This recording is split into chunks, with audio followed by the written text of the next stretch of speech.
Hello, friends, and hi to all my Patreon supporters. Thank you, as ever, for carrying on with me. I hope that you've all gotten a chance to listen to the We're All Romantics podcast. I really enjoyed doing that one. And as I was recording it, I was realizing how vast the topic of romanticism is and how I feel like I only just barely scratched the surface. So go listen to it. I hope you enjoy it. And now I'm here to do as I promised and read you some of my favorite romantic poetry. Now, if you haven't listened to the podcast yet, it's helpful to know a few of the key themes that come up in romantic poets, which is there is a huge emphasis on nature and on natural beauty. This came out of their kind of desire to disconnect from the Industrial Revolution and connect with the beautiful and the natural, the innocent, and everything in nature. There's also this emphasis on desire and emotion and how that reveals our true selves beneath. And so a lot of the poetry is either trying to communicate that or it is trying to kind of stir that up inside of you. So there's a lot of emphasis on beauty in nature, on desire and emotions. And then finally, there's also kind of a general drama. So a lot of times it actualizes in kind of contemplations of death.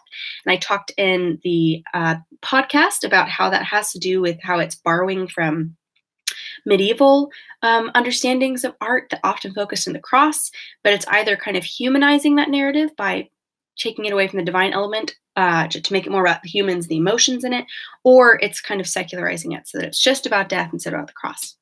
So, kind of keep your eyes open for those as I read you these poems.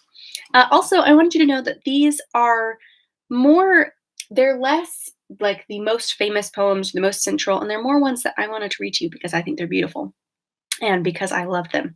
At some point in my life, I had three of these memorized or partially memorized, mostly when I was a child and then some when I was a young adult, but I will read them off of my computer today because I don't trust myself now. I need to brush up on them. So without further ado, let's dive into our poetry read aloud. The first one I'm going to read is by William Blake. If you all were with me in the reading club over the summer, book club. It's usually called a book club, not a reading club. If you're with me at the book club over the summer, then you would know that William Blake was a proto-romantic and that he was referenced by Lewis because The Great Divorce is responding to his book, The Marriage of Heaven and Hell. And he kind of came a bit before all the other romantics, but his poetry really set the tone because he was all about desire and about the will, and he loved beauty and nature. And he saw nature as something that communicated something about the divine to us, which is very well illustrated in this poem.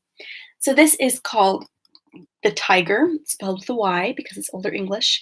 And I used to have this in a children's poetry book, but it is selling it short if you think of it as just a child's poem. So without further ado. Tiger, tiger, burning bright in the forests of the night, what immortal hand or eye could frame thy fearful symmetry? In what distant deeps or skies burnt the fire of thine eyes? On what wings dare he aspire? What the hand dare seize the fire? And what shoulder and what art could twist the sinews of thy heart?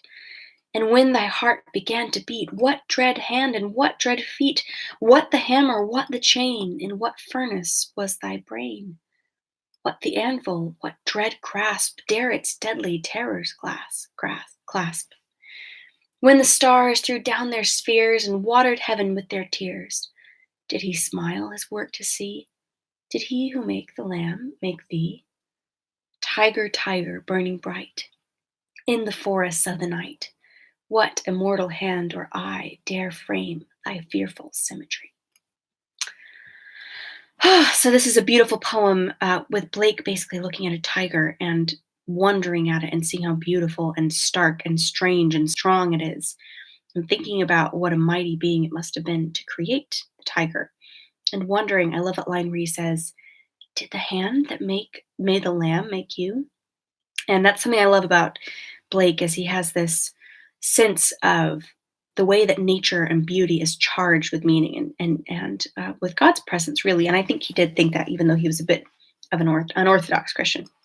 So the next one we're going to be looking at is I Wandered Lonely as a Cloud. And I actually have this one hanging up in my room with a painting of daffodils because it is about daffodils, as you will soon discover. And daffodils are my very favorite flower. if for any reason you ever happen to be near me and think, I want to get Joy flowers, get me daffodils. I love all flowers, but daffodils are my favorite. And I was so delighted when I got to visit Wordsworth's house and see the crowd that he talks about. So here is I Wandered Lonely as a Cloud by William Wordsworth, a very important romantic poet. I wandered lonely as a cloud that floats on high o'er vales and hills, when all at once I saw a crowd, a host of golden daffodils, beside the lake, beneath the trees, fluttering and dancing in the breeze.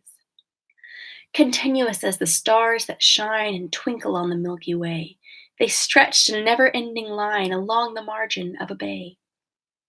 10,000 saw I at a glance, tossing their heads in a sprightly dance. The waves behind them, the waves beside them danced, but they outdid the sparkling waves in glee. A poet could not but be gay in such a jocund company. I gazed and gazed, but little thought what wealth the show to me had brought. For oft when on my couch I lie, in vacant or in pensive mood, they flash upon that inward eye, which is the bliss of solitude. And then my heart with pleasure fills and dances with the daffodils. So that is a proper romantic poet enjoying the beauty and loveliness and innocence of nature. And something I will say is that romantic poets are great for memorizing because they make it great so that when you're in nature, you just have great words to be able to say about the beauty and loveliness of nature.